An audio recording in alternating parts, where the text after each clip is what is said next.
राधे राधे दोस्तों। आज की कहानी का शीर्षक है सेठ की छोटी बहू। दोस्तों, अगर आप मेरे चैनल पर नए हैं और आपको मेरी कहानी पसंद आती है तो प्लीज़ इस वीडियो को लाइक करके मेरे चैनल को सब्सक्राइब भी कर लीजिएगा, क्योंकि आपके लिए मैं ऐसी ही रोचक कहानियाँ लाती रहूँगी। तो चलिए सुनते हैं आज की कहानी। एक सेठ के 7 बेटे थे।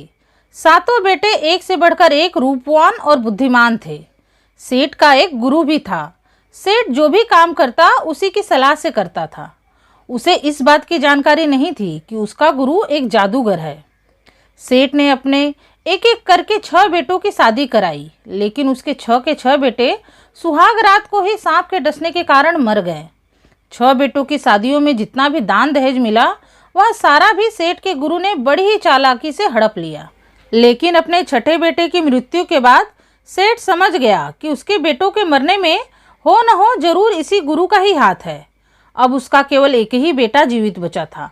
अब वो ही उसकी आशा की किरण, डूबते का सहारा और बुढ़ापे की लाठी था। सेठ ने निश्चय किया कि अब वो अपने गुरु की चाल में नहीं फंसेगा और अपने बेटे की शादी खुद ही तय करेगा। सेठ अपने छोटे लड़के की शादी के लिए एक लड़की की तलाश में निकल पड़ा। दूर पास के गांवों और नगरों में घूमा, पर उसे अपने बेटे के लिए कोई लड़की पसंद नहीं आई। अंत में थक कर वह एक नदी के किनारे बैठ गया। वहीं राजा की बेटी अपनी सखियों के साथ स्नान कर रही थी। राजकुमारी की सखियों में से एक बनिए की और एक कुम्हार की लड़की भी थी। राजकुमारी ने कुम्हार की लड़की से पूछा, सखी बताओ, यदि तुम्हारा पति मर जाए तो तुम क्या करोगी? तो कुम्हार की लड़की ने कहा, राजकुमारी, भगवान न करे कि कभी ऐसा हो, और अगर दुर्भाग्य से ऐसा हो गया तो मैं दूसरी शादी कभी नहीं करूंगी। मैं अपना रोजगार करके अपना पेट पाल लूंगी। फिर राजा की बेटी ने बनिए की बेटी से पूछा कि सखी, अब तुम बताओ कि यदि तुम्हारा पति मर जाए तो तुम क्या करोगी? बनिए की बेटी ने उत्तर दिया कि सखी, मैं अपने पति को अपने सत के बल पर जिंदा कर लूंगी। अब राजकुमारी, तुम भी अपना बताओ कि यदि तुम्हारा पति मर जाए तो तुम क्या करोगी? राजकुमारी बनिए की बेटी का उत्तर और प्रश्न से घबरा उठी। अपने क्रोध और ग्लानि को दबाते हुए उसने कहा कि मेरा क्या, मैं तो राजा की बेटी ठहरी, चैन से बैठकर खाऊंगी और क्या। सेठ नदी के किनारे बैठे बैठे ये सारी बातें सुन रहा था। वह बनिए की बेटी के साहस पर मुग्ध हो गया और उसके पीछे पीछे चलकर उसके घर पहुंच गया। बनिए के घर पहुंचकर सेठ ने बनिए से कहा, भाई, मैं तुम्हारी बेटी से अपने बेटे की शादी करवाना चाहता हूँ। ये सुनकर बनिए ने कहा, सेठ जी, ये आप कैसी उल्टी गंगा बहा रहे हैं? क्या आपको लज्जा नहीं आती? एक लड़के के पिता होकर भी आप यूं दर दर भटक रहे हैं। जरूर आपके लड़के में ही कोई खोट होगी। मैं हरगिज आपके लड़के से अपनी बेटी की शादी नहीं करूंगा। तब सेठ ने अपने दुर्भाग्य की सारी बातें विस्तार से बनिए को सुनाई। सेठ की सारी बातें जानकर बनिए को सेठ पर दया आ गई और वह अपनी बेटी की शादी सेठ के बेटे से करने के लिए राजी हो गया। बनिए ने अपनी लड़की को बुलाकर पूछा कि बेटी, इस शादी के बारे में तुम्हारी क्या राय है? तो बनिए की बेटी ने कहा, पिताजी, आपकी खुशी में ही मेरी खुशी है। लेकिन इतने में ही सेठ के मन में एक विचार आया। उसने सोचा कि इसमें कोई धोखा तो नहीं, मुझे इस लड़की के सत की परीक्षा लेनी चाहिए। सेठ ने लड़की से कहा, बेटी, मुझे तुम्हारी सत की शक्ति का भरोसा कैसे हो? पहले तो बनिए की बेटी ने गुस्से से उत्तर दिया कि मुझे कोई परीक्षा देने की जरूरत नहीं है, आप जाइए यहाँ से। लेकिन उसी क्षण उसके मन में सेठ के लिए दया भी उमड़ आई। अब उसने समझाकर सेठ को कहा कि पिताजी, मैं जानती हूँ कि आप अपने 6 बेटों की मृत्यु से बहुत दुखी हैं और इसीलिए ऐसी बातें कह रहे हैं। बात तो ठीक ही है कि दूध का जला छाछ भी फूंक कर पीता है। अब आप बताइए कि आप मेरी किस तरह की परीक्षा लेना चाहते हैं? कहिए तो सामने पड़ी इस लोहे की छड़ को मोम का बना दूं और आज्ञा हो तो सूखी धरती पर गंगा बहा दूं। सेठ ने वह लोहे की छड़ उठाई और बनिए की बेटी के हाथ में दे दी और कहा, लो, बनाओ इसे मोम का। बनिए की बेटी ने अपना आंचल फाड़ा और अपने सत की आग उत्पन्न कर दी। लोहे की छड़ को उसने उसी आग में डाल दिया और देखते ही देखते वो कठोर लोहा मोम बन गया। तब बनिए की बेटी ने सेठ से कहा, क्या मुझे दूसरी परीक्षा देनी बाकी है? सेठ बड़ा लज्जित हुआ। वह बोला, बेटी, मैं गलत था, मुझे क्षमा कर दो। फिर सेठ के बेटे और बनिए की बेटी की शादी पक्की हो गई और सेठ अपने नगर वापस लौट गया। बनिए की बेटी के कहे अनुसार ही सेठ ने ऐसा पक्का और मजबूत कमरा बनवाया जिसमें सांप तो क्या, चींटी भी प्रवेश न कर सके। उसके बाद सेठ बड़ी धूमधाम से बारात लेकर बनिए के घर पहुंचा। यह देखकर उसे बड़ा संतोष हुआ कि विवाह के फेरे बिना किसी विघ्न के पड़ गए। बहू की विदाई करवाकर सेठ अपने बेटे बहू के साथ अपने घर लौटा और बेटे बहू को उसी कमरे में ठहरा दिया। उधर सेठ का गुरु भी घात लगाए बैठा था। उसने एक काले नाग को सेठ के बेटे को डसने के लिए भेजा, लेकिन उस काले नाग को कमरे में घुसने की कोई जगह नहीं मिली, तो वह वापस गुरु के पास लौट आया। यह देखकर गुरु क्रोध से भर गया और उसने उस नाग के टुकड़े टुकड़े कर डाले। अब उसने दूसरा सांप भेजा। बनिए की बेटी अपने पिछले जन्म में गंगा जी की बहन जमुना थी। जब गंगा नदी को पता चला कि यह सर्प उसकी बहन के सुहाग का काल है, तो वह तेजी से बढ़ने लगी और उन्होंने सांप का रास्ता रोक दिया। सांप भी निडर होकर गंगा जी के जल प्रवाह में घुस गया, लेकिन वहां उसकी ऐसी दुर्गति हुई कि हार मानकर उसे लौटना ही पड़ा। जब वह सांप गुरु के पास पहुंचा तो गुरु ने गुस्से में आकर उसका भी काम तमाम कर दिया। अब की बार गुरु ने निश्चय किया कि वह खुद ही जाएगा। गुरु ने एक सूत से भी बारीक सांप का रूप धारण किया और किसी प्रकार से सेठ के बेटे के कमरे में घुस गया। बेटा और बहू गहरी नींद में सोए थे और बहू की चोटी पलंग से नीचे लटक रही थी। सांप उसी चोटी के सहारे पलंग पर चढ़ गया, लेकिन बनिए की बेटी के सत के प्रभाव से काल रूप सर्प में भी ज्ञान उपजा और वह प्रतीक्षा करने लगा कि जब सेठ का बेटा कोई गलती करेगा तब वो उसे डसेगा। वह सेठ के बेटे के शरीर के ऊपर चक्कर काटने लगा। जैसे ही वो सांप रेंगता हुआ उसके पैर पर पहुंचा, उसने अपने पैर से उस सांप को झटक दिया, जिससे सांप को बहाना मिल गया और उसने सेठ के बेटे को काट लिया। सूत से पतला सांप अब भयंकर नाग बन गया था, जिसे देखकर सेठ का बेटा समझ गया कि अब मेरी मृत्यु निकट ही है। उसने अपनी पत्नी से कहा, तू कैसी गहरी नींद में सो रही है? उठकर देख तो, मेरे पूरे शरीर में विष फैल रहा है। जल्दी से कोई उपाय कर, नहीं तो बहुत पछताएगी। लेकिन गुरु के जादू से उसकी पत्नी की नींद नहीं टूटी और सेठ का बेटा मर गया। थोड़ी देर बाद जब सेठ की बहू की आंख खुली तो उसने देखा कि उसका पति तो मरा पड़ा है। अपने पलंग के नीचे के सांप को देखकर सारी बात उसकी समझ में आ गई। उसने अपने कमरे का दरवाज़ा खोला और सेठ से कहकर गंगा नदी में एक नाव डलवाई। फिर उसने अपने पति के शव को उसी नाव पर रखवाया। उसने एक काली बिल्ली भी ली और एक दूध से भरा मटका भी। उस नाव पर बैठकर वो इंद्रपुरी की ओर चल पड़ी।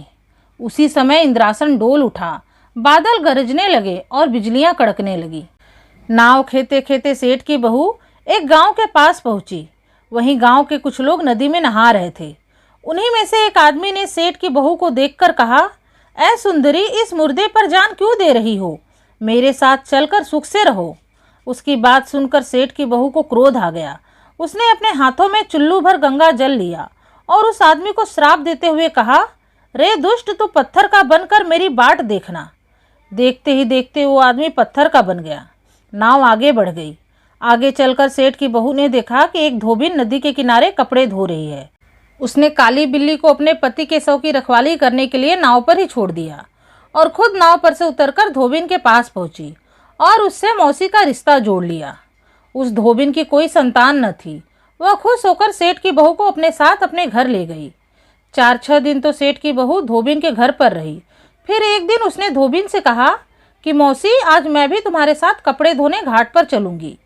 धोबिन ने उसे मना किया, पर वह न मानी और धोबिन के साथ घाट पर कपड़े धोने चली गई। उसने ऐसे साफ कपड़े धोए कि जिसे देखकर धोबिन भी दंग रह गई। वो धोबिन राजा इंद्र के कपड़े धोया करती थी।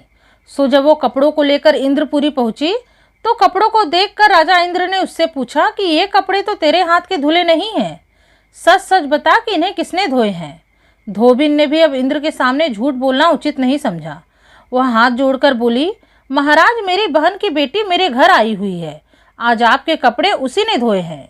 राजा इंद्र ने कहा, अच्छा ठीक है, कल तो उसे भी यहाँ लेकर आना। धोबिन ने जब घर आकर ये बात सेठ की बहू को बताई तो बड़ी खुश हुई और इंद्रलोक जाने के लिए तैयार हो गई। दूसरे दिन जब वो इंद्रलोक पहुंची तब राजा इंद्र ने सेठ की बहू से कहा कि हम तेरे काम से बहुत खुश हैं, तू जो चाहे सो मांग ले। तो सेठ की बहू ने कहा, महाराज, मैं जो चाहूँगी सो पाऊँगी। इंद्र ने कहा, अवश्य। सेठ की बहू ने इंद्र से 3 बार हाँ कहलवा ली।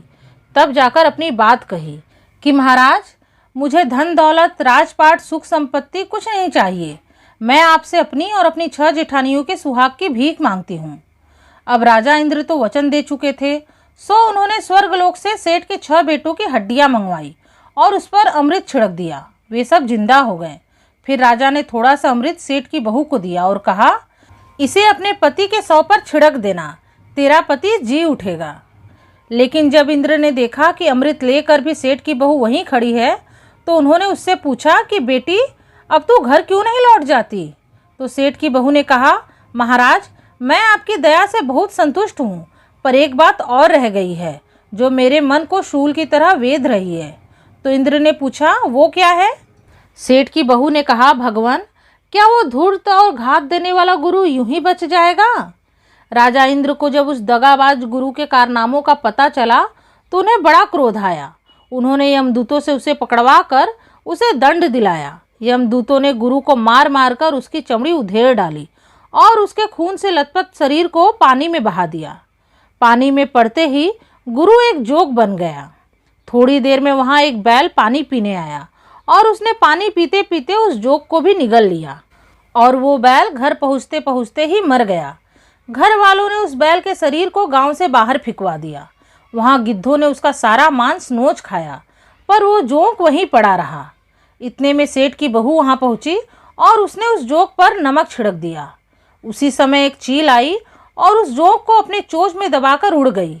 चील ने उसे एक राजा के आंगन में गिरा दिया।